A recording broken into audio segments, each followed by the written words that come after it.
नमस्कार मंडळी, श्री स्वामी समर्थ. आपल्या सगळ्यांचं माझ्या यूट्यूब चॅनलमध्ये मी प्रियंका मनापासून स्वागत करते. आपल्या सगळ्यांच्या पाठीशी श्री स्वामी समर्थ महाराजांचा आशीर्वाद राहू दे, अशी मी स्वामीचरणी प्रार्थना करून आजच्या या व्हिडिओला मी सुरुवात करते. तर आता पितृ आता लवकरच आता संपणार आहे. तर यात सर्व पितृ अमावस्या म्हणजे शेवटची ही तिथी आहे, ज्या वेळेस आपण आपल्या पितरांची सेवा आपण करू शकतो, त्यांचं श्राद्ध आपण करू शकतो. जे काही आपल्यावर पितृदोष आहे ते आपण दूर करू शकतो आणि त्यांचा आत्मा आपण तृप्त करू शकतो. तर ही तिथी अतिशय महत्वाची तिथी आहे. तर ज्यांच्याकडून समजा आता आपलं श्राद्ध घालायचं काही कारणाने राहिलं असेल किंवा कोणती पूजा करायची राहिली असेल, तर नक्कीच आपण या दिवशी आपल्या पितरांचं सर्व पितृ अमावस्येला आपण त्यांना श्राद्ध हे घातलं पाहिजे. त्यांच्या आत्म्याला आपण तृप्ती ही दिली पाहिजे. तर बघा, आता यमदेवांनी सुद्धा त्यांना हे 15 दिवस हे दिलेले असतात, की आपल्या पितृंना तुम्ही तुमच्या पृथ्वी लोकावर तुमच्या नातेवाईकांकडे जा आणि त्यांच्या ज्या तिथीला ते गेलेले आहे त्या तिथीप्रमाणे आपण आपले योग्यतेपरी आपण त्यांना श्राद्ध हे आपण केलं पाहिजे, त्यांना तर्पण आपण केलं पाहिजे. पण काही कारणांनी किंवा सुतक असो, मासिक धर्म असो किंवा इतर काही कारणांनी जर आपलं राहिलं असेल श्राद्ध घालणं, तर्पण करणं, तर हा दिवस अत्यंत शुभ आहे. तसेच सर्व पितृ अमावस्या लक्ष्मी प्राप्तीसाठी सुद्धा अत्यंत शुभ आहे.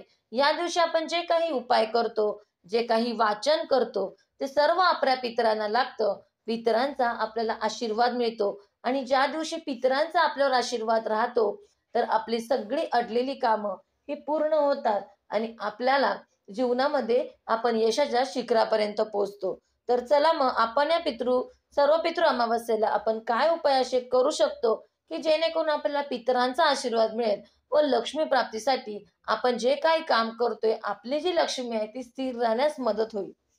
तर यावेळी सर्व पितृ अमावस्या ही शनिवारी 14 ऑक्टोबर रोजी आहे. म्हणजे या वेळेस ती शनिवारी आल्यामुळे आपण त्याला शनी अमावस्या सुद्धा असं म्हटलं जातं.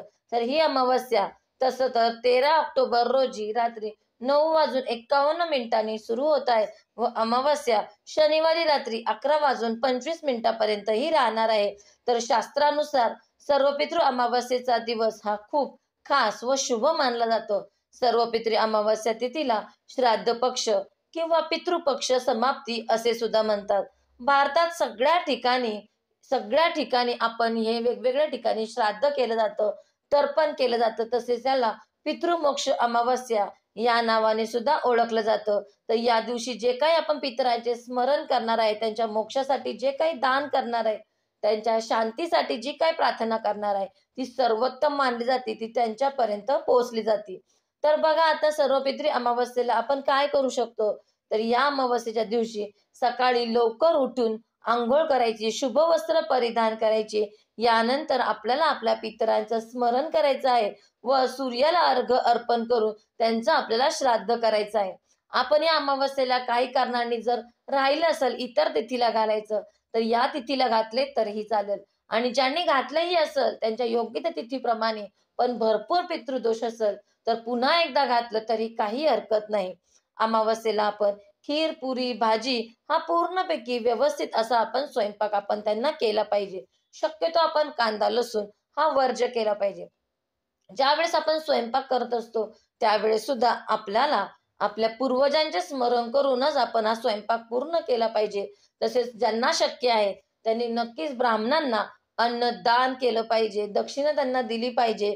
तसेच असं म्हणतात की ब्राह्मणांना जर आपण भोजन दिल्यावर आपल्या घरामध्ये लक्ष्मी स्थिर राहण्यास मदत मिळते. तसेच आपल्या पूर्वजांच्या आत्म्यांना सुद्धा एक प्रकारे शांती मिळते. तसंच आपण पंचमहायज्ञ सुद्धा त्या दिवशी केलं पाहिजे. तसंच म्हणजे घरामध्ये बघा, आपण अग्नीला आपण तूप अर्पण केलं पाहिजे. आपले जे पितर असतात ते अनेक वेगवेगळ्या रूपामध्ये येत असतात. तर कावळ्याला आपण काही दिलं पाहिजे अन्न, गायला आपण पोळी दिली पाहिजे, कुत्र्याला आपण अन्नदान केलं पाहिजे. तसेच या पितृपक्षामध्ये बघा, पिंपळाच्या झाडाचं विशेष असं महत्व आहे. तर आपण सकाळी लवकर उठून पिंपळाच्या झाडाला सुद्धा आपण जल अर्पण करू शकतो. त्याच्यामध्ये आपल्याला थोडेसे काळे तीळ टाकायचे आहे. ओम पितृदेवो नमः हा मंत्र आपल्याला म्हणायचा आहे आणि आपल्याला या पितृ अमावस्येला आपण ते पाणी पिंपळा झाडाला आपण हे अर्पण करू शकतो. तसेच काहींना बघा शनी दोषापासून सुद्धा मुक्ती मिळायची असेल किंवा बऱ्याच जणांच्या पत्रिकेमध्ये सुद्धा शनी दोष असतो, तो दूर होण्यासाठी सुद्धा भाद्रपद अमावस्येचा दिवस सुद्धा अत्यंत शुभ मानला जातो. तर या दिवशी आपल्याला शनिदेवाची सुद्धा ज्यांना शक्य आहे त्यांनी नक्कीच आपण पूजा आपणही केली पाहिजे. तसेच शनिदेवाच्या मूर्तीला सुद्धा आपण तेल अर्पण केलं पाहिजे. तसेच आपण रुद्राक्ष माळाने आपण शनिदेवाचा मंत्र आपण हा 108 वेळा हा म्हटला पाहिजे व तिथे आपण मोहरीचा दिवा हा लावला पाहिजे. तर असं केल्याने पूर्णपणे जो काय आपल्यावर शनी दोष असतो तो पूर्णपणे निघून जातो आणि आपल्याला आपल्या भगवंताचा आशीर्वाद हा प्राप्त होतो. चला आता आपण जाणून घेऊया की लक्ष्मी प्राप्तीसाठी आपण अजून काय उपाय करू शकतो. तर बघा, आपण सर्वपित्री अमावस्येला संध्याकाळी आपण एका मातीची पंती घ्यायची आहे. त्या पंतीमध्ये आपल्याला 2 वाती या लावायच्या आहे. या 2 वाती एकत्र करून त्याची एक वात आपल्याला तयार करायची आहे. ज्यांना शक्य आहे ते मोहरीचं तेल वापरू शकता, नाही तर कोणतंही तेल वापरलं तरी काही हरकत नाही. ते तेल घ्यायचं आहे आणि तो दिवा आपल्याला दक्षिण दिशेकडं हा तेवत ठेवायचा आहे. आपण हा दिवा दुपारी सुद्धा लावू शकतो. ज्यांना शक्य आहे ते दुपारी पण लावा, संध्याकाळी लावा, दोन्ही टाइम आपण लावू शकतो. तसंच घरामध्ये आपण दुसरी एखादी पंती घ्यायची आहे, मातीची पंती घ्यायची आहे. त्याच्यावर आपण 2-3 कापूर टाकायचे आहे, 2-3 लवंगा टाकायच्या आहे आणि थोडंसं आपल्याला तूप टाकायचं आहे. त्याचा धूर करायचा आहे आणि तो धूर आपल्याला पूर्ण घरामध्ये तो फिरवायचा आहे आणि दक्षिण दिशेलाच आपल्याला ते ठेवायचं आहे. असं केल्याने जे काही दोष असतात ते पूर्णपणे निघून जातात. पितरांचा आशीर्वाद आपल्याला मिळतो व लक्ष्मी आपल्या घरामध्ये स्थिर राहण्यास मदत होते. तसेच आपण या पितृ अमावस्येला आणखीन एक उपाय तो झाडूच्या संदर्भात आहे. तो सुद्धा आपण करू शकतो. या दिवशी आपण नवीन झाडू आणायचा आहे. त्याची आपल्याला पूजा करायची आहे. एखाद्या लाल कापडावर आपल्याला तो व्यवस्थित ठेवायचा आहे.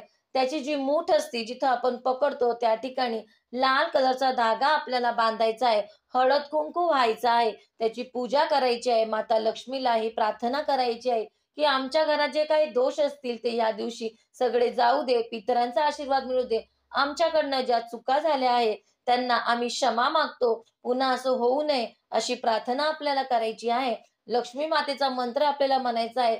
जसा जमल तसा आपण म्हणायचं आहे. आपण आपल्या कुलदेवतेचं सुद्धा आपण नाव घेऊ शकतो किंवा जय माता ती सुद्धा आपण म्हणू शकतो आणि ते आपल्याला कोणतेही एका कापडाने त्याच्यावर आपण कापड टाकायचं आहे. रात्रभर आपल्याला तो झाडू तसाच आपल्याला किचन मध्ये ठेवायचा आहे. दुसऱ्या दिवशी सकाळी उठून आपल्याला त्या नवीन झाडूनी किचन पहिलं स्वच्छ करायचं आहे, मग तो झाडू आपल्याला वापरायचा आहे. असं केल्याने माता लक्ष्मीचा वास अखंड आपल्या घराभोवती राहतो. तसेच सर्व पित्री अमावस्येला एक काळजी आपण नक्कीच घ्यायची आहे की दरवाजाला आपल्याला उंबरठ्याचं लेपन आपल्याला करायचं आहे. हळद गोमूत्र एकत्र करून जर आपण लेपन केलं तर या दिवशी अत्यंत शुभ असतं. लक्ष्मीला ही सेवा खूप आवडती. अशाच पद्धतीने आपण या सेवा जर करत राहिलो तर माता लक्ष्मीचा वास आपल्या भोवती सदैव राहतो. तसेच आपण जो काय आपला उंबरठा असतो तिथेही आपल्याला दिवा लावायचा आहे आणि तो दक्षिण दिशेला तोंड करून दिव्याची ज्योत आपल्यालाही करायची आहे. कारण आपले पित्र हे त्याच दिशेने येत असतात, तर आपल्याला दिवा हा त्याच दिशेने लावायचा आहे. तसंच ज्यांच्या घरात जास्त प्रमाणामध्ये पितृदोष असतात त्यांनी आपल्या उंबरठ्याच्या बाहेर सुद्धा 3 कापूर आपल्याला एकत्र करून पितरांचं स्मरण करून आपल्याला ते जाळायचं आहे. म्हणजे आपल्याकडनं ज्या काही चुका झाल्या असतील त्या दूर होतात. पितरांचा आशीर्वाद मिळतो. माता लक्ष्मी स्थिर राहण्यास आपल्यालाही मदत होते. त्यांच्या तिथीप्रमाणे आपण जेवढं जास्त सेवा करू, अन्नदान करणं हे आपल्याला केल्याने सगळे दोष हे आपले दूर होतात. म्हणून या दिवशी ज्यांना शक्य आहे त्यांनी नक्की जास्त प्रमाणामध्ये अन्नदान करा, पंचमहायज्ञ करा. तसेच या दिवशी आपण ज्यांना शक्य आहे तर तीर्थक्षेत्रांना जाऊन तिथे आपण गंगा स्नान सुद्धा करू शकतो. स्नान केल्याने आपण ओंजळी ज्या वेळेस पाणी घेतो ते पाणी घेत असताना सुद्धा आपण आपल्या पितरांचं स्मरण करायचं आहे आणि ते जल त्यांना आपण हे अर्पण करायचं आहे. तसेच आपण त्यांना अनेक त्या तिथे आपण विधी सुद्धा आपण या करू शकतो. ज्यांनी काही विधी आपण या केल्या नसतील तर या दिवशी सुद्धा आपण ब्राह्मणाच्या सांगण्यानुसार आपण आपल्या पितरांसाठी सुद्धा विधी आपण करू शकतो. तर या छोट्या मोठ्या सेवा केल्याने आपल्या घरातले सगळे दोष हे दूर होतात. पितरांचा आशीर्वाद मिळतो. तसेच बघा, ज्यांनी आतापर्यंत कोणी नित्यसेवेच्या पुस्तकामध्ये उपलब्ध आहे पितृस्तोत्र वाचलं नसेल तर या दिवशी आवर्जून आपण आठवणीने आवर्जून पहाटे लवकर उठून आपल्याला पितृस्तोत्र हे वाचा.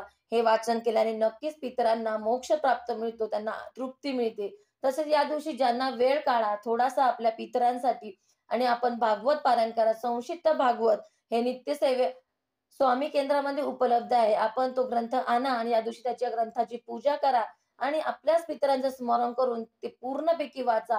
म्हणजे ते पूर्ण ही जी आपण सेवा करतोय, ती आपल्या पितरांना लागती आणि त्यांना सुद्धा ज्यावेळेस ते पुन्हा देवलोकामध्ये जातात, त्यांच्या परत त्या ठिकाणी जातात, तर त्यांना एक आनंद मिळतो, त्यांना एक समाधान मिळतं आणि जाताना भरभरून आशीर्वाद ते आपल्याला हे देऊन जातात. मग ज्यांच्याकडनं काही राहिलं असेल, इतके दिवस काही करायचं, तर हा दिवस चुकवू नका. आवर्जून आपण आपल्या पितरांसाठी ही सेवा नक्की करा. धन्यवाद.